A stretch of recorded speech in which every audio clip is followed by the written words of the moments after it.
बिस्मिल्लाहिर्रहमानिर्रहीम। आप सल्लल्लाहु अलैहि वआलैहि वसल्लम ने फरमाया, फ़िरदौस जन्नत का बुलंद तरीन दर्जा है। इससे 4 नहरें बह रही हैं। अर्श इसके ऊपर है। और जब तुम अल्लाह तबारक व तआला से सवाल करो तो फ़िरदौस का सवाल करो।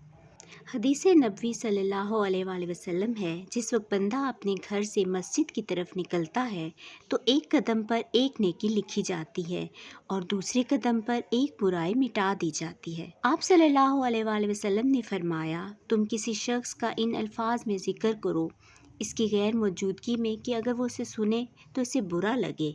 ए अल्लाह के रसूल, अगरचा वो सच ही हो।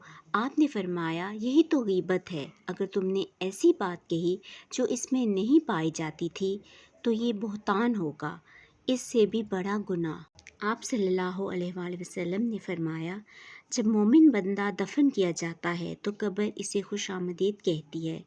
वो इसकी हद नज़र तक इसके लिए खुली कर दी जाती है और इसके लिए जन्नत की तरफ एक दरवाज़ा खोल दिया जाता है।